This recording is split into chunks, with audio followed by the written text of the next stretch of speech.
une semaine d'actualité politique nationale qui se décrypte sur Eusa Télévision. Mesdames et messieurs, bonjour. Merci de prendre à nouveau le rendez-vous hebdomadaire de votre émission préférée Info Hebdo qui vous décrypte l'actualité politique nationale de la semaine sur Eusa Télévision. Au Bénin, la situation sociopolitique est incommode et inquiétante après l'effectivité du scrutin des élections législatives de 2019.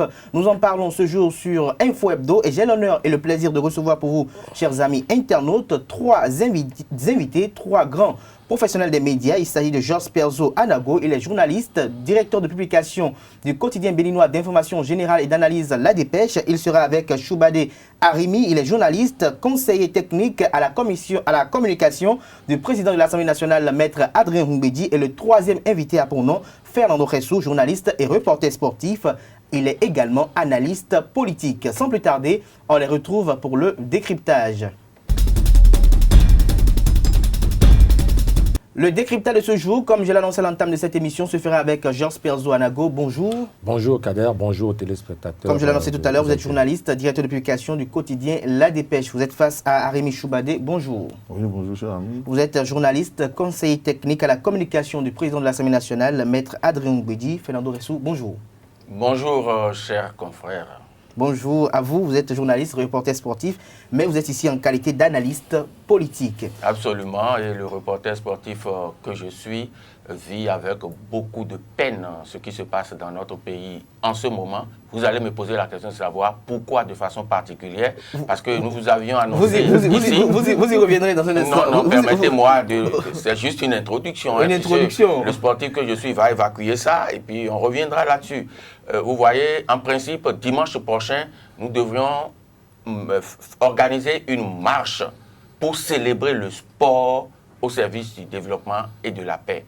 Dans une condition comme celle que nous vivons actuellement, est-ce qu'on peut encore faire une telle manifestation? Vous allez répondre à cette interrogation que vous posez tout à l'heure. Alors, Georges Perzo Anago, situation sociopolitique au Bénin incommode, comme je le disais tout à l'heure. Quelle analyse vous en faites?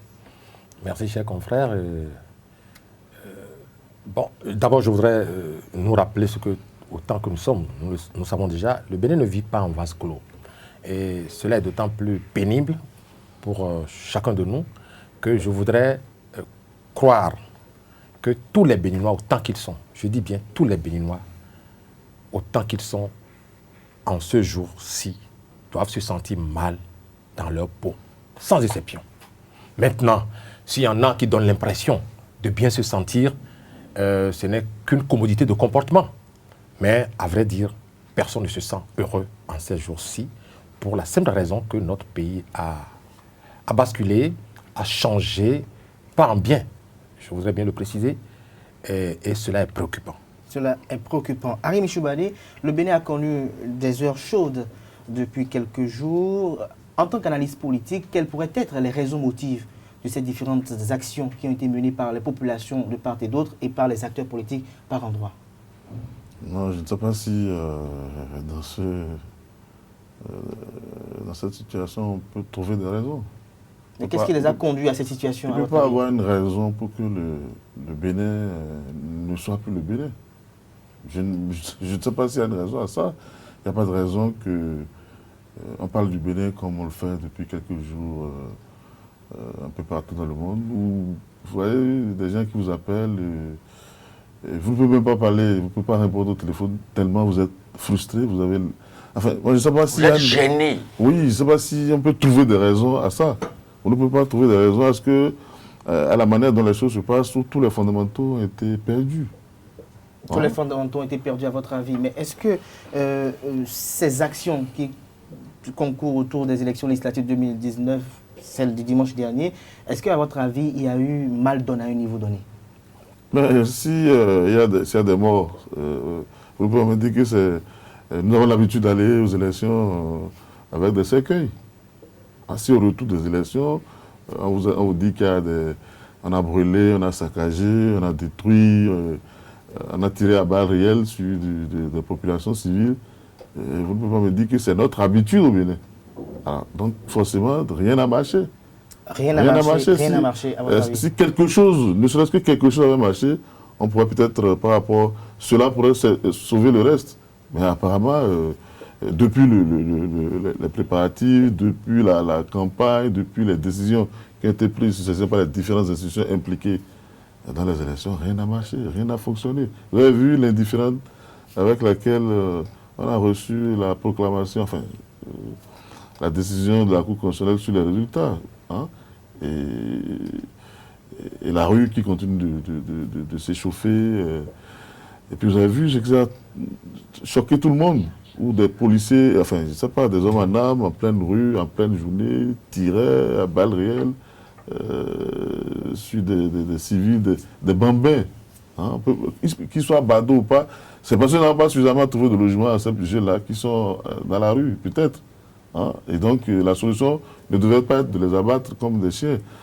De toute façon, je ne sais pas si, comme l'a dit mon ami Perzo, s'il y a quelqu'un dans ce pays qui se sent à l'aise, bon, c'est possible. Mais bon, dans cette situation, vous savez, tout le monde bafoue son latin depuis qu'on a commencé cette émission.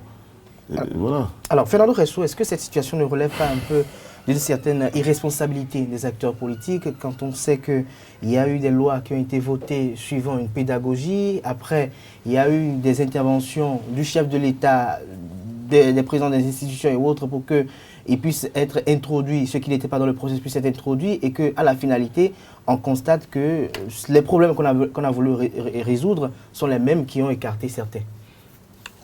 Vous savez, sur ce même plateau, peut-être que je n'étais pas assis à la même place, du côté de Arimi, nous avions eu à dire ici qu'avec cette loi, ceux qui les ont votés, comme ceux qui ne les ont pas votés, n'auront que leurs yeux pour pleurer le moment venu.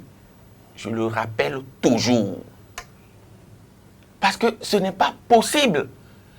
Et ce que je ne comprends pas chez nos politiciens, c'est que quand ils sont dans le feu de l'action, ils sont sourds à tous les commentaires, à toutes les réactions qu'on fait pour attirer leur attention sur ce qui pourrait arriver de mauvais par rapport aux actes qu'ils posent. Et tant qu'ils ne vont pas aller jusqu'à rentrer dans le mur, ils ne comprennent pas. C'est ça le problème. C'est extrêmement important. Cette loi-là, telle que ça a été voté, et celui qui est un bon observateur, à partir d'un moment donné, moi je peux vous rappeler que après la rencontre que le chef de l'État a eue, lorsque la Sénat a sorti la liste définitive des partis autorisés à aller aux élections, ici, en face de Jo Perzo Anago, j'avais dit que le chef de l'État a été admirable.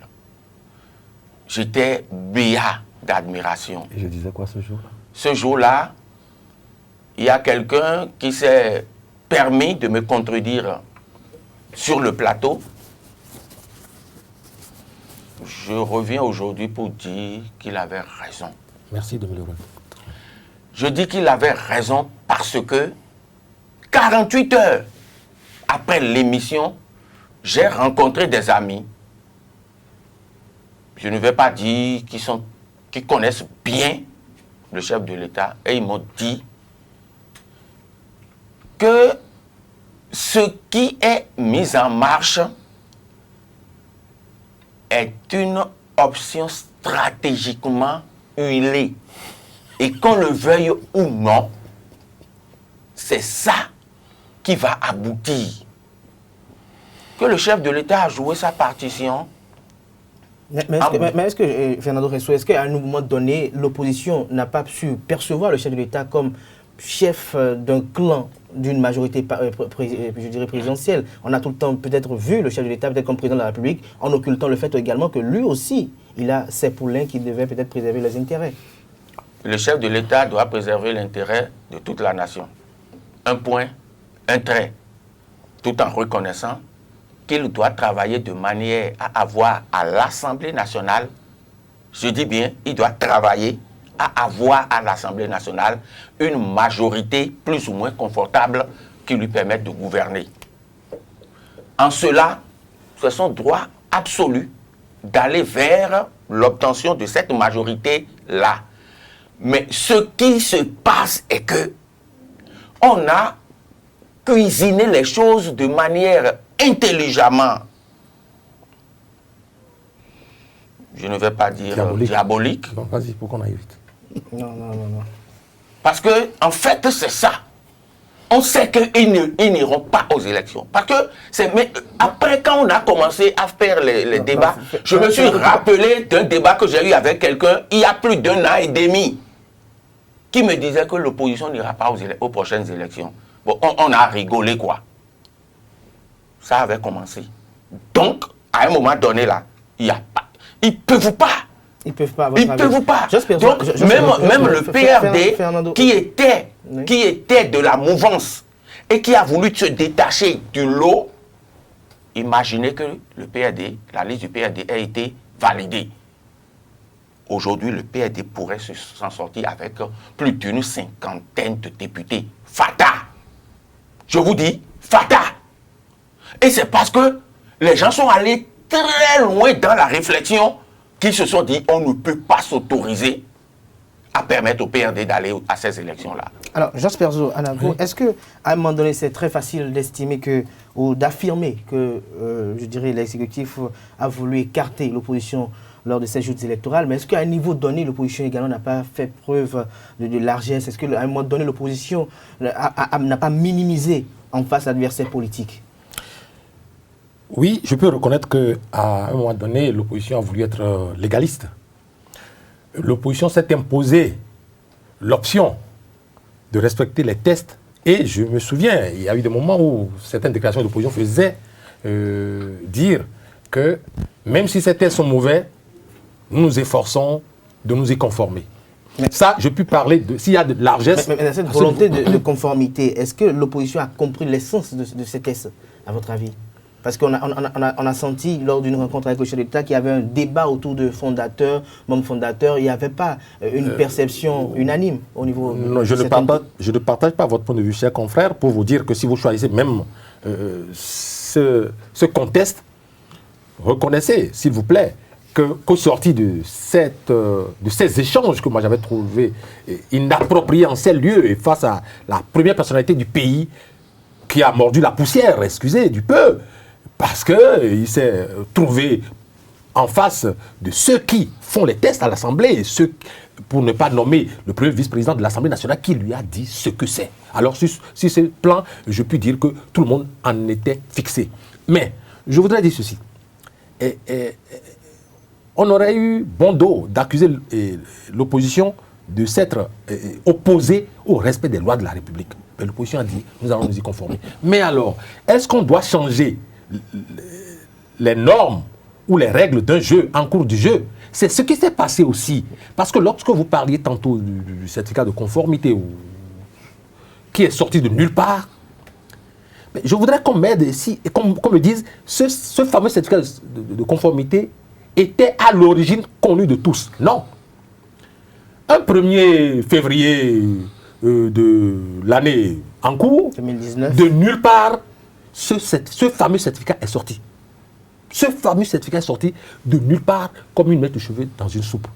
Et on l'impose à tout le monde. Mais comme je suis d'accord, je suis d'avis avec mon confrère Fernando pour dire que c'était préparé de longue date.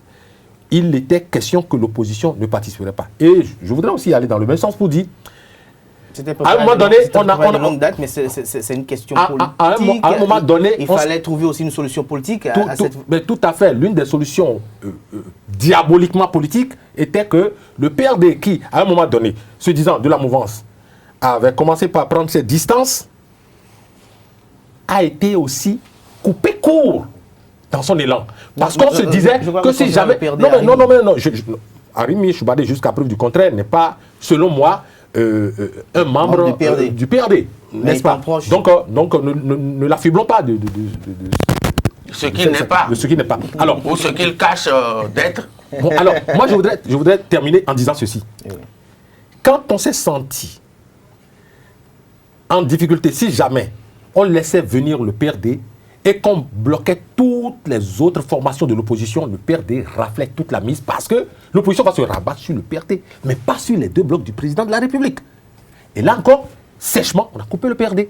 Et donc, c'est vous dire que tous les manèges ont été montés pour que ceux qui tiennent un autre langage que ceux de la mouvance ne devraient pas se retrouver en compétition. C'est votre avis, Georges Perzo, et vous l'avez partagé avec nous. Arimi Choubadé, on a dit tout à l'heure que c'était prévu que le PRD ne participe pas à ces élections et que tout a été planifié pour que cela ne soit pas, ou que cela soit. Mais est-ce qu'à un moment donné, le PRD aussi n'a pas fait preuve de largesse? Est-ce que ceux qui ont été positionnés sur les listes, est-ce que le PRD, c'était véritablement de véritables militants du PRD pour qu'on pourrait plus peut-être empêcher cela à un niveau donné?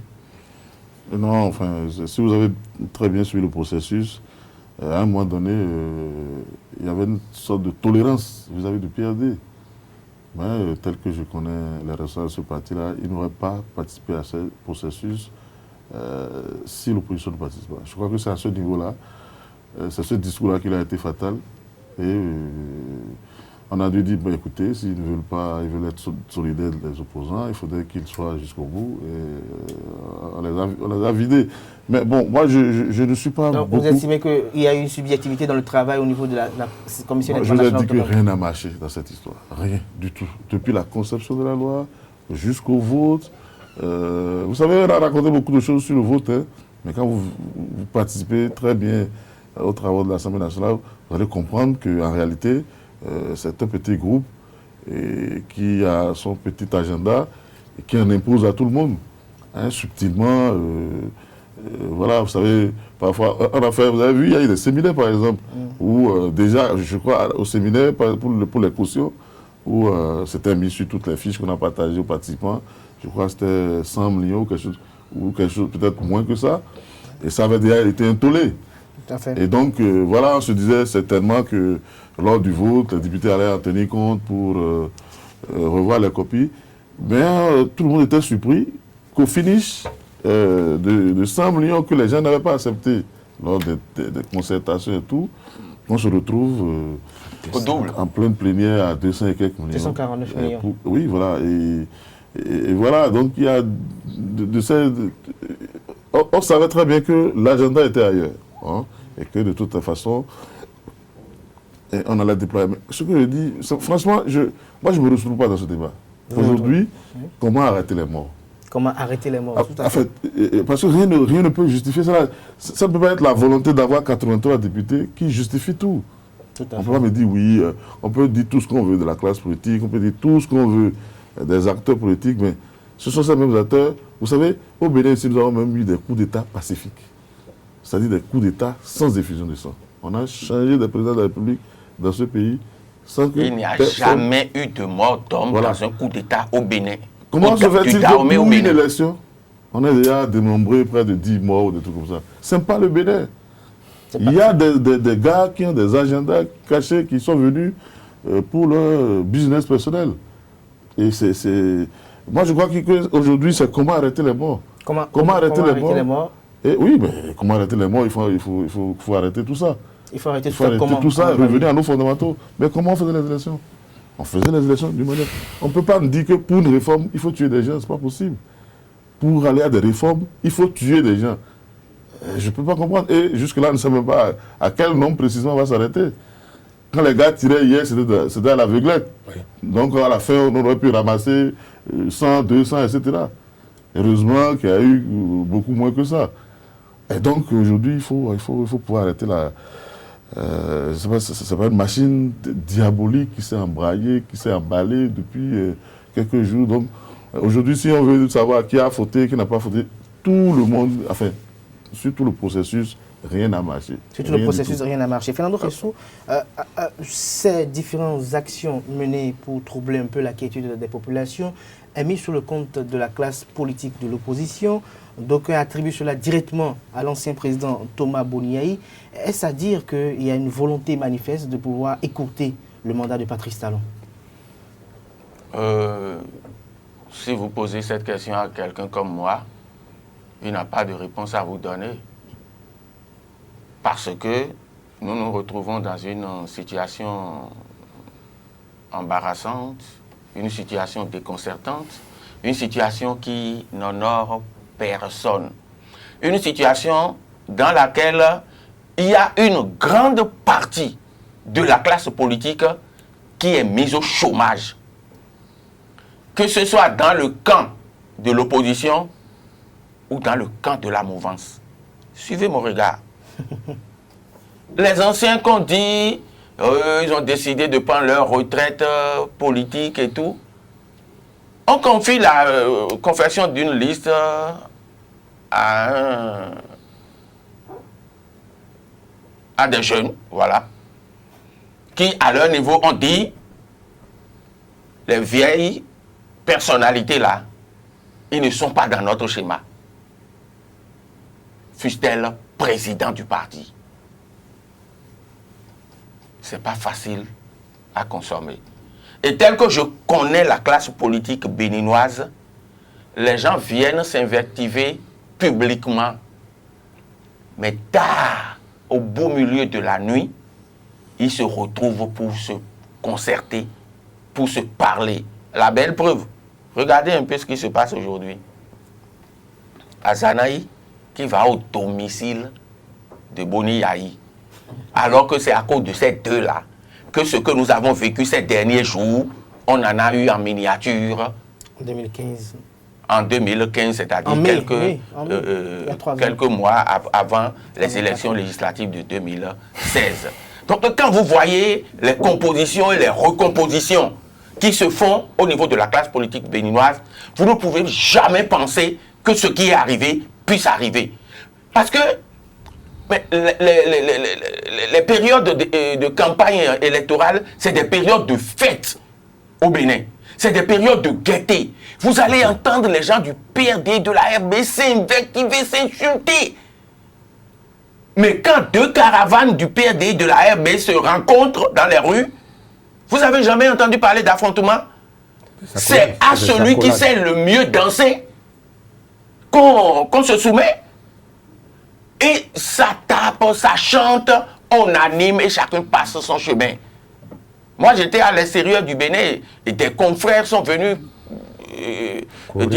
couvrir des campagnes électorales chez nous. Mais quand ils en parlent ailleurs, c'est comme si le Bénin n'appartient pas à la planète Terre. On dit, mais élection, quand vous entendez les discours et vous voyez les gens en train de... Mais j'ai vu les gens exhiber le carton rouge à Yahi Boni, devant la maison de Yahi Boni, dans une campagne électorale. Pourtant, rien ne s'est passé. On va aux élections, c'est la fête. C'est pas ce que j'ai vu. Donc, des députés qui votent des lois en sachant qu'il y aura une partie du peuple qu'on va mettre sur le quai, ils ne le méritent pas. Ils ne méritent pas d'être représentants du peuple. Et j'ai dénoncé ici le caractère censitaire de cette loi qui était votée. Ne serait-ce que pour ça, je dis, c'est grave. C'est extrêmement grave. Et il faut qu'on rentre en nous-mêmes pour vite trouver les solutions. Parce que ce que moi, personnellement, j'ai vécu hier, vous n'avez rien vécu. J'ai vu les gens pourchasser un taxi. Pourchasser un taxi jusqu'à mettre le feu. Et j'ai vu ça brûler jusqu'à être calciné. Ce n'est pas qu'on a raconté. J'ai vu, puisque c'est dans la rue où j'étais que cela s'est passé. Et imaginez, la RV a été militarisée toute la journée. Vous ne pouvez même plus circuler. Et je vous dis encore, ce qui est grave, dramatique, c'est que ce qui se passe ailleurs, nous on pense que ça ne peut jamais venir au Bénin. J'ai des manifestants qui commencent à demander c'est où l'ORTB? C'est par où on peut passer pour aller à l'ORTB? Vous savez ce que ça signifie? Pour obtenir une petite caméra, vous savez qu'est-ce qu'on les génuflexions qu'on fait? Les difficultés pour avoir une petite caméra? Et quand les gens disent ça et que j'ai vu qu'on a mis le feu, d'abord j'ai parlé de ce taxi. Quand on a mis le feu, des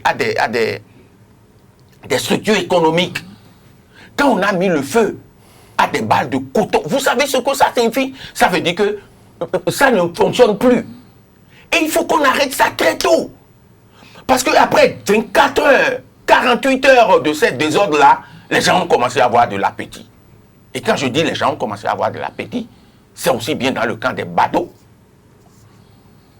les désœuvrés qui foulaient de l'activité, que dans le camp aussi de nos hommes en uniforme qui se disent, mais écoutez, pourquoi est-ce que ces gars-là, mais ils nous fatiguent.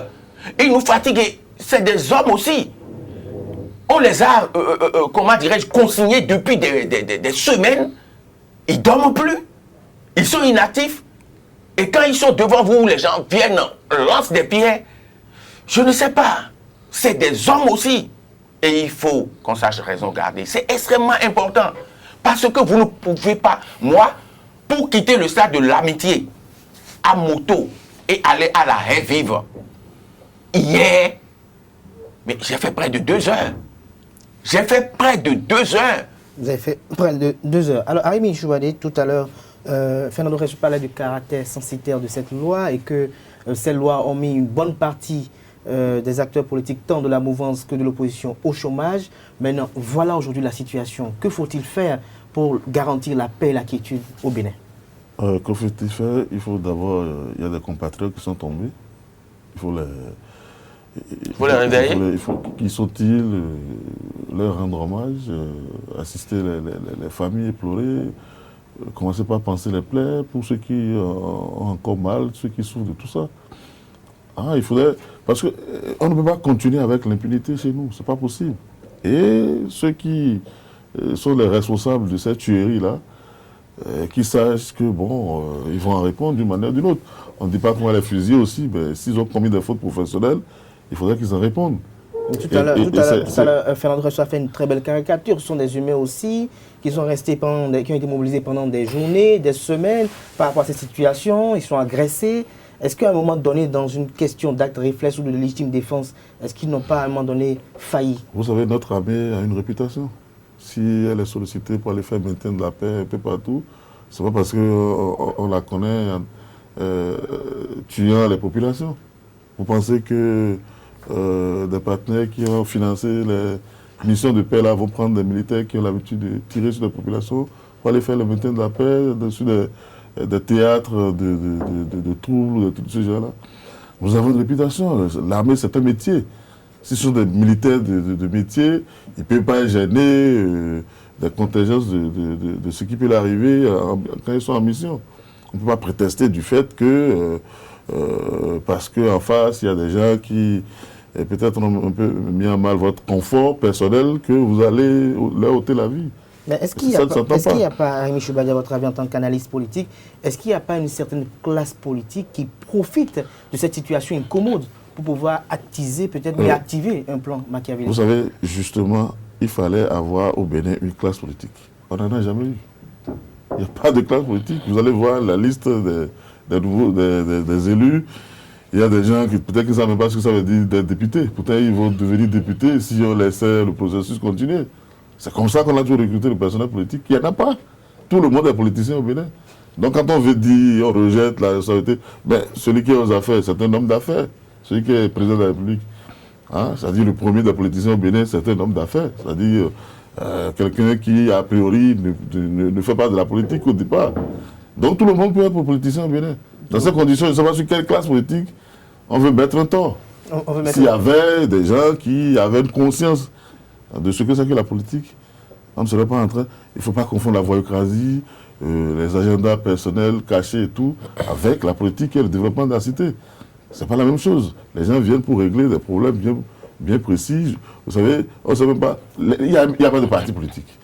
Même les deux qui ont été qui ont pillé sur rue actuellement, c'est des gens qui n'existaient pas il y a encore quelques années. C'est des bébés politiques, si vous voulez.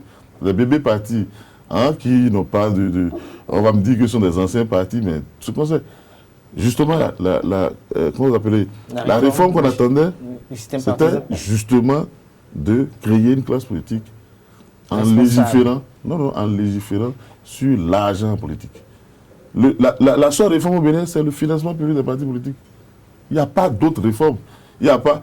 Si l'État contribuait au financement des partis, à quoi serviraient les cautions? Puisque l'État serait déjà la caution pour les partis qui seraient éligibles. Et généralement, quand on fait ce genre de réforme, c'est 2 ou 3 partis qui bénéficient à cause des critères qui sont mis dans la loi, etc. Mais d'autres, il y a quand même aussi d'autres qui existent. On tolère d'autres micro-partis qui existent. Quand aux États-Unis, on dit aux États-Unis, il y a 2 partis, c'est faux, il n'y a pas 2 partis. Il y a plusieurs partis, mais il y a les 2 grands qui bénéficient du financement public. Tout à fait, qui bénéficient du financement public. Et parfois, ils drainent des petits qui viennent participer aux élections et le débat est beaucoup plus clair. Mais ici, on a voulu faire la réforme en faisant tout ce que vous voyez là, en tuant les gens dans la rue, etc. Ce n'est pas ça de réforme. Et donc aujourd'hui, forcément... Non, mais est-ce qu'on va dire que la réforme a voulu tuer des gens? Est-ce que ce n'est pas la situation qui a conduit peut-être des militaires? Vous avez suivi Fernando Nassou, qui n'était pas un devin, qui n'avait pas une boule de cristal, etc., mais qui a pu prévoir ce qui allait arriver. Et comme lui, beaucoup d'autres ont dit que si on a pris cette voie-là, on va droit dans le mur. Tout le monde l'avait dit. Hein? Tout le monde l'avait dit. Tous les débats qu'on a organisés, il y a beaucoup de gens qui ont... même ceux qui peuvent se vanter aujourd'hui d'être les auteurs de cette réforme, à un moment donné, ont été habités par le doute. Ils ont dit, bon, écoutez, voilà, si vous avez comment vous appelez, des contributions apportées, etc. Mais il se fait qu'ils n'étaient pas maîtres du jeu. Hein? Ils n'étaient pas visiblement maîtres du jeu.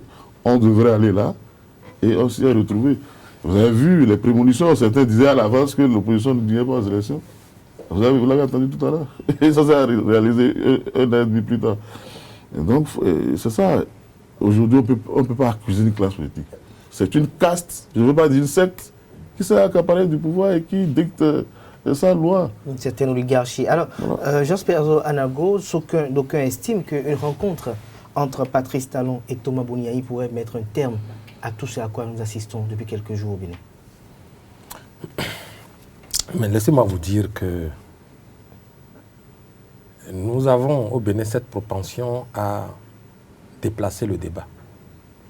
C'est-à-dire, il y a certains qui se sont spécialisés dans la stigmatisation permanente et qui pensent qu'en portant leur choix ou en accusant un individu dans cette société constituée d'au moins 11 millions d'âmes, qu'on aurait résolu le problème.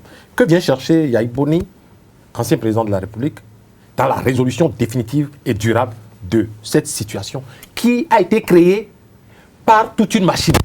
C'est que son mot d'ordre pourrait être calmé, peut-être les tensions. Je disais dans l'une de mes réflexions que même si, en cette crise, en plein cœur de cette crise, Yahi Boni, Soglo, Azanaï et tous ceux qu'on accuse d'être instigateurs se mettaient au beau milieu de la chaussée et demandaient aux manifestants et à toute cette horde de gens qui circulaient dans les rues de rentrer.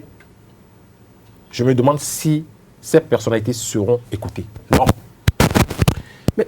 Et faisons l'effort de nous demander, mais tout ça est arrivé comment? C'est vrai que j'ai aussi fait un constat, chaque jour que Dieu fait, quand une institution intervient dans cette crise ou dans cette crise post-électorale, les chiffres changent. On était à 22% avec la Sénat, on est passé à 27% avec la Cour constitutionnelle, en attendant que le chef de l'État ou quelqu'un d'autre ne vienne nous en faire un complément, nous nous retrouverons bientôt à 90% de taux de participation. Mais avant cela, je voudrais m'en tenir aux 2 chiffres qui circulent. Le premier était les 22% de la Sénat. Si on prend 22% de 100%, je voudrais être généreux, je considère qu'il y a 77% de cette population qui est laissée sur les quais. Sans compter Yahi Boni pèse quoi dans ça? Je vous en prie, chers confrères. Yahi Boni pèse quoi dans ça? Je ne me prends pas sur son envergure, mais Yahi Boni pèse quoi dans les 77% de cette population? Évoluons avec la Cour constitutionnelle. Nous sommes à 27%. Brutalement, on monte à 27%. Je prends encore les 27%. 27% ôté de 100. Alors, vous allez me dire que cette masse de population c'est Yaïboni. Vous allez me dire que toutes les populations de Porto-Novo, qui avaient depuis plus de 20 ans, je vous en prie, chers confrères, depuis plus de 20 ans, cette population de Porto-Novo qui respire PRD, tchoko, c'est-à-dire, c'est des personnes qui finalement ne demandent même plus un copec à Adrien Mbedi ou à ses pères pour aller en campagne. Que le PRD soit dans l'opposition ou pas, personne ne lui arrache Porto-Novo. Donc voilà, maintenant vous allez me dire que ces populations de Porto-Novo se retrouvent heureuses et que c'est Yaïboni qui les instigue. Non mais je vous en prie, tant que nous n'allons pas regarder la réalité en face, nous allons droit dans le mur. Nous allons droit dans le mur. Je ne suis pas là pour... je ne suis pas pessimiste, mais je voudrais qu'on soit réaliste. Il n'y a pas un camp qui est mauvais et l'autre camp doit passer tout son temps à être bon. Du tout pas. Mais alors, si aujourd'hui, on donne l'impression qu'il y a Yaïboni et qui d'autres encore, qui sont là pour pousser la population, donc alors là, on devrait commencer par se demander s'ils sont pas... Les analystes politiques qui invitent Boni Yaye à rencontrer Patrice Talon, c'est parce qu'ils ont eu à constater peut-être que dans le PRD, il n'y a pas eu une sortie massive des populations, mais là, il n'y a pas eu véritablement d'actes de vandalisme. Mais on constate que les lieux où il y a eu beaucoup d'actes de vandalisme, c'est dans les fiefs ou réputés comme étant des fiefs appartenant aux forces corruption bien émergentes. Donc, je voudrais m'expliquer. On est en politique. Ça existe. Je voudrais m'expliquer. Forces corruption bien émergentes, ça existe. Je voudrais m'expliquer un peu. Vous allez répondre tout à l'heure. Je vais esquisser quelques éléments d'explication qui ne sont peut-être pas tangibles. Bon, les derniers événements ont eu lieu dans un environnement proche de la résidence de l'ancien chef d'État, Yaïboni. Nous sommes d'accord. Et je ne suis pas certain que ce soit un beau matin au saut du lit que les populations de ce quartier Kadiemou ont vu débarquer des contingents de la police rien que pour ça. Non, mais il se trouve que la police qui habituellement n'a pas à faire des villégiatures dans ce quartier s'est retrouvée dans ce quartier. Et à cet effet, vous avez suivi la conférence de presse du ministre de l'Intérieur. Elle ne bien sûr. pas. Donc, écoutez, moi journaliste, s'il vous plaît, par rapport à ça, moi, je me pose une question. Parce que Perzo a commencé une belle démonstration et j'ai l'impression qu'il veut abandonner ça. Non, mais c'est mon confrère qui m'empêche d'avancer. Laissez-moi vous compléter. Subitement, vous allez vers Kadiemou ou vers le CNHU, vous arrivez à la mosquée de Kadiemou, vous voyez un véhicule de la police républicaine qui barre la route. Il faut situer aussi le contexte. Un instant. On n'avait pas cette habitude. Vous regardez au loin un gros camion militaire sous le passage supérieur. Vous regardez sur votre gauche, et puis les informations ont commencé à circuler. Tout simplement parce que 24 heures plus tôt, quelqu'un est allé à la télévision nationale pour dire il faut interpeller telle personne nommément. Hein? Quand les gens commencent à voir ça, même si personne ne leur envoie une information, ça commence à sortir des maisons, ça commence à s'acheminer vers là, et la police commence à dire, vous n'allez pas passer. Les gens disent, nous, on va passer. Et ça a commencé comme ça. Et souvent, c'est comme ça que ça commence. Et je vais vous dire quelque chose. À un moment donné, ça a failli dégénérer. Et j'ai vu des responsables de la police qui sont allés au-devant des populations et ont commencé à parler avec eux, à leur demander, non, calmez-vous, il n'y aura rien. Et les gens disent, hey, nous, bon, d'accord. Nous, bon, Léon, si vous allez faire ça, nous aussi, on est prêts, on peut même mourir ici. On dit, non, calmez-vous. Au début, c'était ça. Je vous dis, au début, c'était ça. Et puis après, ça a commencé à monter, à monter, à monter. Donc, il faut faire vite. Vite pour que ça descende. Et pour revenir à la chose là, oui, Yaïboni et Talon doivent se rencontrer et se parler. Le dialogue, c'est fondamental. Le dialogue est fondamental. Même si on déclenche quelque chose maintenant, on va casser des choses, on va continuer de tuer, on va faire là. On finira toujours par Pourquoi le dialogue. seulement ces deux acteurs? C'est ça ce qui m'intrigue. Non, on peut, qu'on le veuille ou non. Le pays ne se c'est résume des pas écoles. à Yahya Boni. Non, je ne dis pas, personne n'a dit que le pays se résume à Yahya Boni. Mais Yahya Boni, le président Yahya Boni, c'est une personnalité, une très forte personnalité. Le président Soglo, c'est une très forte personnalité. Mais au jour d'aujourd'hui, c'est plus le président Boni Yahi que tous les autres, c'est vers lui que les regards sont tournés à tort ou à raison. Mais je tiens à dire que Yahi Boni n'est pas plus fâché que Soglo. Il n'est pas plus fâché, plus remonté que Adrien Roumbedi. En cela, je rejoins Jo Perzo Anago.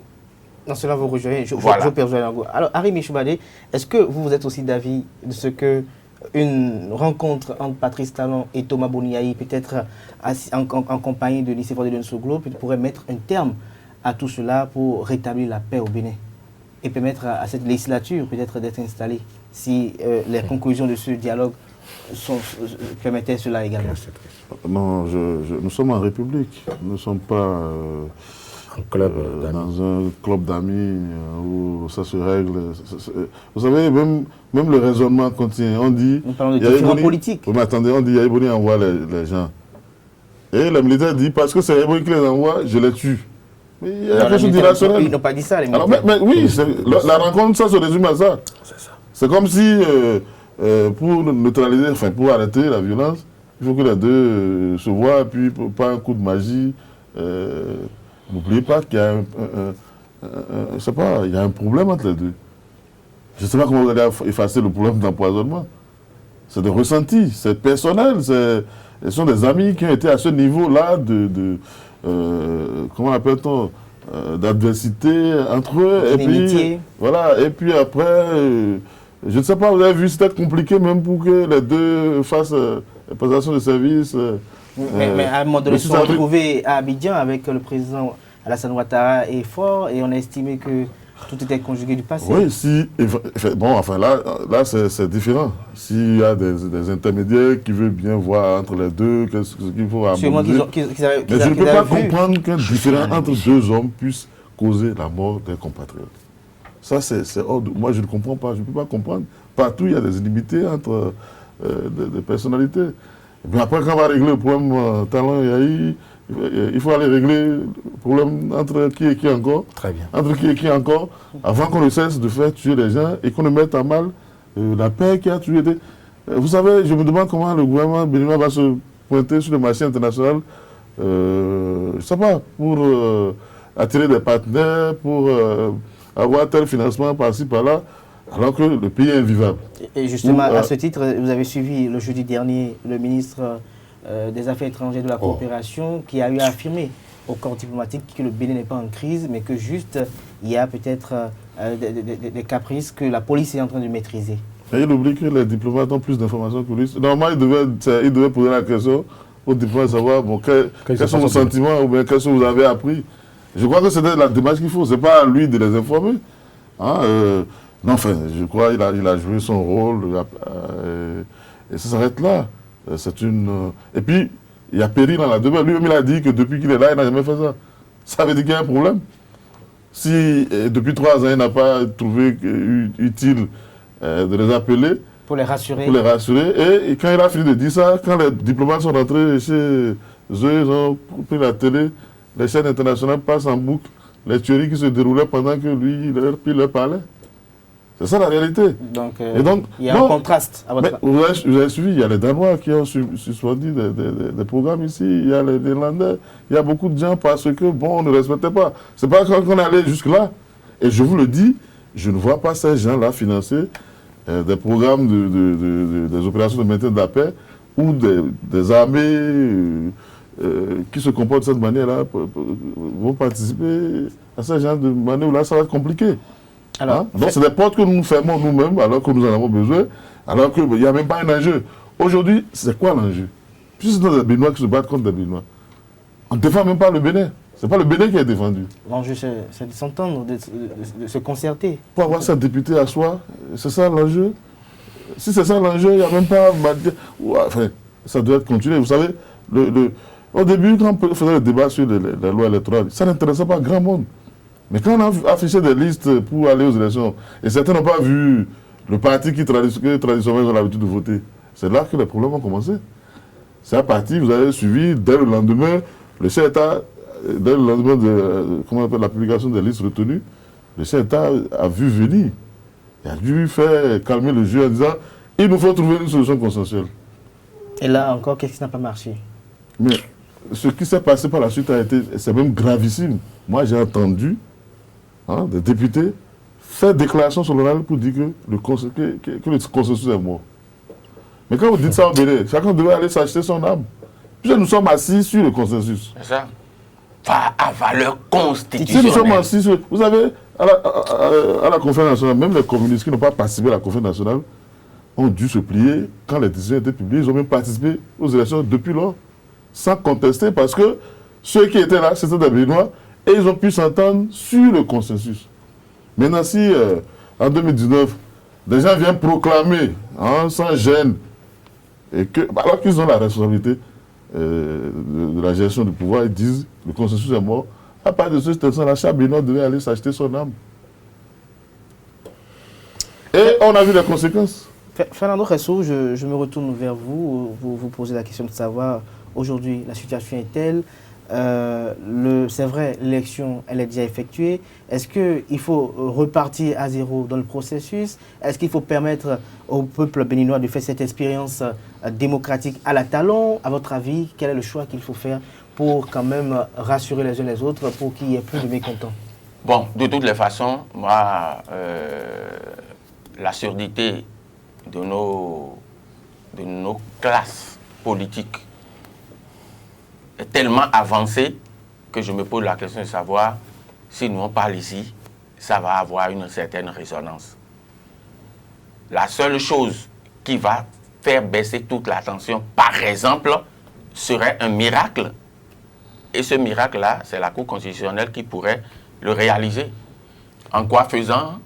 En prétestant, par exemple, de ces violences, des dizaines et des dizaines de localités qui n'ont pas pu exprimer leur vote. Le taux de participation, aucune loi ne fait allusion à ça, mais ils peuvent vous dire que vraiment, ça ne nous honore pas. Et puis, on dit, bon, on retoque. Mais ce n'est pas possible en l'état actuel.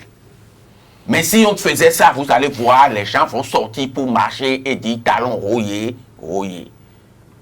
C'est ça le problème en fait.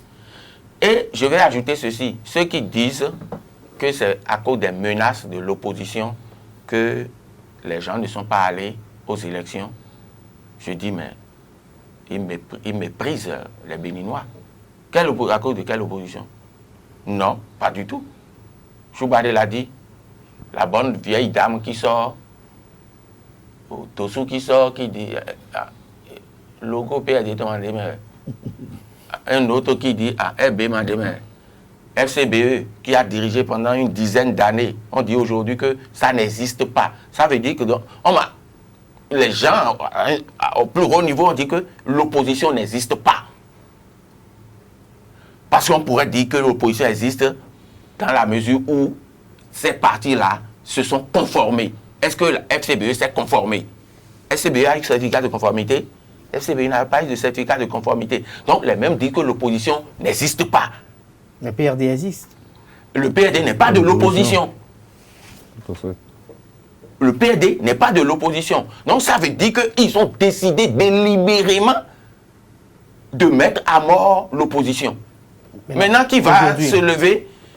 C'est les 36 députés du bloc républicain qui vont se transformer en bloc de l'opposition pour qu'on ait au moins opposition, mouvance au Parlement désormais. La question... Mouvance opposante. Non, il y a minorité, majorité. Il y aura minorité, majorité. Oui, bien sûr. Minorité veut dire les moins nombreux. Voilà. Majorité veut dire les plus nombreux. Donc, quand on va voter les lois, ça va se passer comment? Unanimité. Unanimité. Bon, très bien. Voilà ce vers quoi nous tendons. L'autre chose que je voulais dire, par exemple, en me disant, est-ce qu'on a besoin de faire tout ça? Aujourd'hui, là où nous sommes, le président Talon a la majorité au Parlement, oui ou non? Est-ce que les députés là lui appartenaient? Ceux qui aujourd'hui constituent la majorité du président Patrice Talon à l'Assemblée.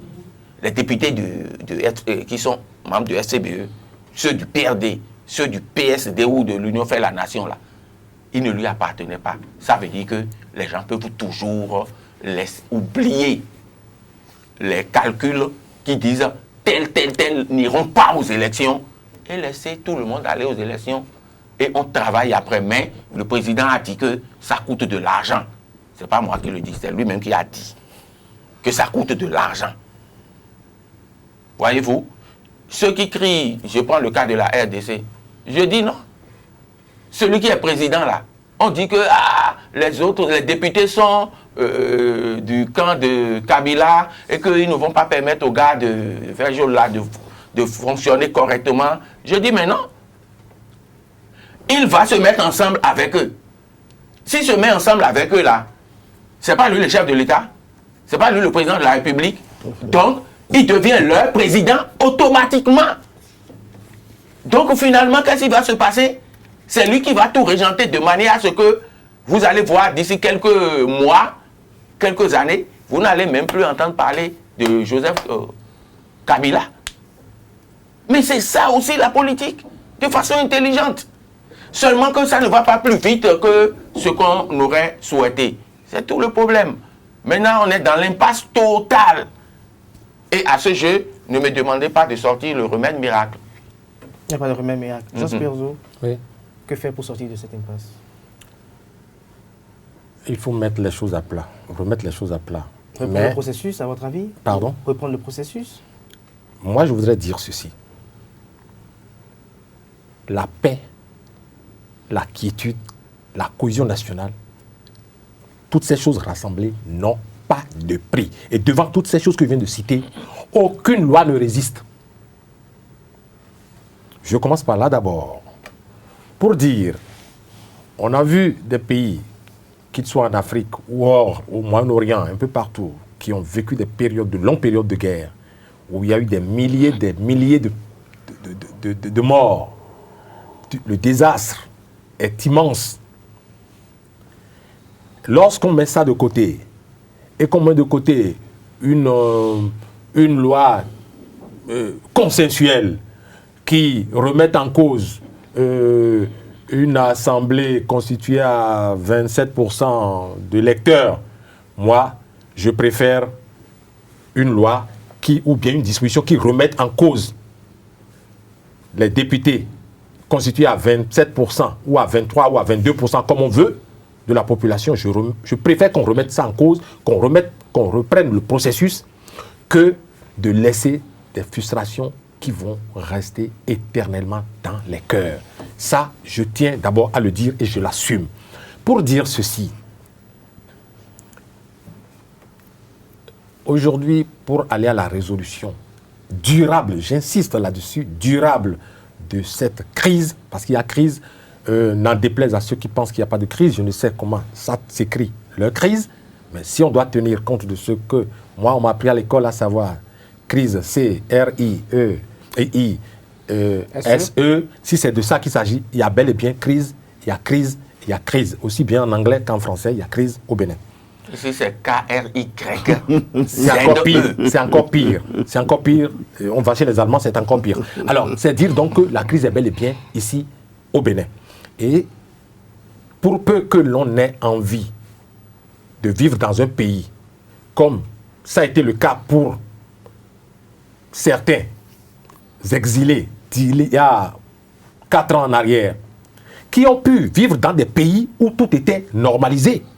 Dans ces pays, c'était tellement normalisé que malgré les demandes pressantes d'un certain Boni Yahi, chef de l'État à l'époque, la France, pour ne pas citer ce pays, a dit « Niet, nous n'allons extrader personne. » Ça, voilà des pays où on respecte les règles et les normes. Nous voulons ce pays, et nous l'avions presque, parce que nous avions bâti un certain nombre de choses. Des agrégats existent depuis 29 ans. Est-ce que vous allez accepter, allons-nous accepter que du jour au lendemain, qu'on fasse fi de tout ça, et qu'aujourd'hui, nous bâtissions, je ne sais, nous allons créer une nouvelle république. Pour ceux qui croient que le chef de l'État a forcément besoin d'une majorité pour fonctionner, je dis, allez visiter la constitution de notre pays. Le système qui est le nôtre fait du chef de l'État un homme puissant, sans une majorité à l'Assemblée nationale. Je voudrais qu'on me démente ici sur ce plateau.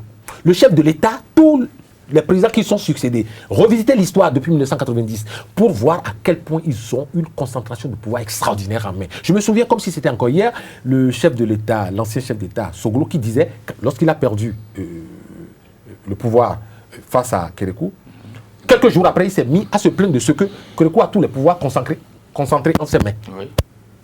On n'a pourtant pas changé la Constitution. C'était cette constitution qui a fait du président l'homme le plus puissant. C'est-à-dire, il peut gouverner, il peut avancer, il peut faire développer le pays sans vous refusez de lui voter son budget, il va avancer. Il prend une ordonnance. Donc, lorsqu'on est président de la République, on a tout fait pour avoir la HAC, la Cour constitutionnelle.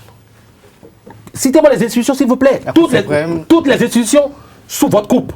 Laissez l'Assemblée. Ils peuvent tergiverser. Laissez l'Assemblée. Et vous voulez avoir encore l'Assemblée nationale. C'est que vous êtes déjà allé chez moi, vous avez pris mon village, et vous pourrez me dire si je dois me réveiller demain matin en marchant sur les 4 pieds ou en y allant par les 2 pieds. Donc, si c'est de ça que nous voulons, alors là, ne faisons rien pour remettre en cause le processus. Mais si nous ne voulons pas de ça, et que nous voulons 2 pays où on peut se lever, manger à sa faim, aller venir, et être heureux dans sa peau, on peut remettre bel et bien ce processus en cause, repartir sur de nouvelles bases, avec toute la classe politique. Et ça, ce n'est pas Perzo qui le suggère. Tous ceux qui nous ont visités ici, depuis l'extérieur, l'Union africaine, la CEDEAO, l'Union européenne, toutes ces institutions internationales ou régionales ont suggéré à ce qu'on organise des élections inclusives. Et je voudrais insister là-dessus pour dire, on peut commettre des erreurs. On n'est pas... Il n'y a pas de surhomme sur terre. Le chef de l'État peut bien se tromper, ou il peut se laisser même se tromper. Il est encore temps pour lui de dire, attention, venez mon peuple, entendons-nous, repartons sur de nouvelles bases. Et ce n'est pas une honte. Et ce n'est pas une honte. Merci à vous, Georges Perzo Anago, Arimi Choubali, pour clore ces interventions. Je crois qu'il faut commencer déjà par rendre hommage aux victimes. J'aurais souhaité que la rencontre que vous préconisez entre Yahi et Talon soit en train de se recueillir sur, pour la mémoire des disparus. Déjà ça, c'est une sorte de compatriotes. Il faut reconnaître l'existence des morts aussi. Peut-être certains ne sont même pas conscients de pourquoi ils sont morts, mais ils sont morts parce qu'aujourd'hui nous avons des difficultés à l'échelle nationale. Sinon, ils seraient encore parmi nous. Il y a eu des blessés, il y a des gars qui ont des blessures diverses à penser, des douleurs. Il faut déjà ça, parce que c'est ça qui permet d'arrêter de la CI. Si on est conscient du fait qu'on a gaffé, on pourrait déjà arrêter la CI.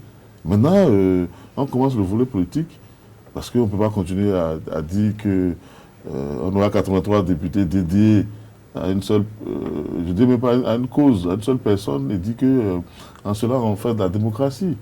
Et puis, que ceux qui ont proclamé la mort du consensus viennent faire amende honorable devant la nation. Parce qu'on ne peut pas. C'est sur le consensus que le Bénin est assis depuis 1990. Sans le consensus, eux, ils ne seraient même pas députés, jusqu'à ce qu'on leur permette de prendre là-bas. Mais c'est pas cette convention tacite. Et vous savez, on ne peut pas nous dire qu'on a homologué une élection de 30%, ou bien je ne sais pas combien de participants, et nous dit que c'est une élection consensuelle. Si le consensus ne revient pas au centre des débats, comme je le dis, on a beau réunir tout ce que vous voulez, et voilà, le Bénin, ça ira à l'amour, comme On est en train de voir. Actuellement, on ne sait même pas qui contrôle quoi. Je ne sais pas, on ne peut pas attribuer à Yahi la possibilité de mettre en émoi le pays du nord au sud comme on est en train de le voir. Et si des militaires, vous avez suivi le ministre, a dit oui, il y a des militaires qui n'ont pas suivi la consigne et qui ont dû tirer, etc. Ça veut dire qu'aujourd'hui, on ne sait même pas qui contrôle qui. Aujourd'hui, même ceux qui sont au pouvoir ont déjà déchiré leur cadre de sécurité. Il peut leur arriver n'importe quoi aujourd'hui. Oh, il y a encore quelques mois, s'il leur arrivait quelque chose, c'est la communauté internationale même qui va se méprendre pour dire remettez-les en place. Mais aujourd'hui, avec la pagaille qu'il y a actuellement, on ne sait même pas qui contrôle quoi. Et on ne sait même pas si, pendant que nous parlons ici, ça ne vient pas déjà. Et qu'on ne va pas sauter par la fenêtre dans 5 minutes pour rentrer chez nous chacun. Donc je crois que c'est fondamental aujourd'hui que d'abord nous laisse pas prospérer l'impunité comme on l'a fait jusque-là.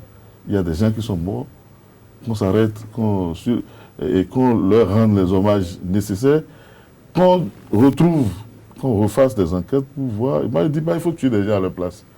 Ce n'est même pas possible. D'ailleurs, on a déjà aboli la peine de mort. Mais s'il y a des fautes professionnelles à des niveaux donnés, il faut pouvoir sanctionner. Moi, je n'ai pas choisi le métier des armes parce que, bon, enfin, ce n'était pas ma vocation. Mais si certains ont choisi... mais écoutez, remarquez le spectacle.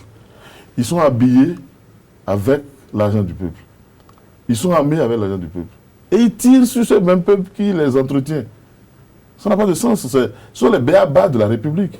On a cessé d'être dans l'Empire où tout le monde... on était des sujets. Aujourd'hui, nous ne sommes pas des sujets, nous sommes des citoyens. Et nous sommes enfin, on parle de concitoyens même, ça dit, pour montrer l'égalité qu'il y a entre nous. On ne peut pas comprendre qu'un peuple qui a armé, habillé, protégé ses profits puisse un jour se voir tuer, enfin, certains d'entre eux parce que, bon, je suis pas d'accord. On n'aime pas Yahi, mais Yahi n'aime pas Talon, bien Talon n'aime pas ce groupe. On n'a rien à voir avec tout ça.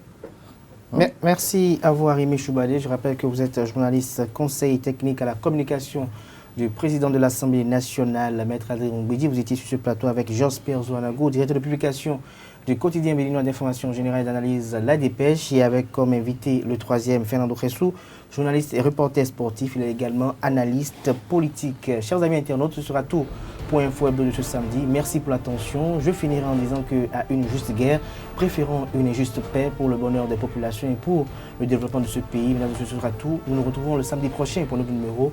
D'ici là, portez-vous bien et passez un agréable week-end en compagnie de programme sur les www.ezaetv.fr.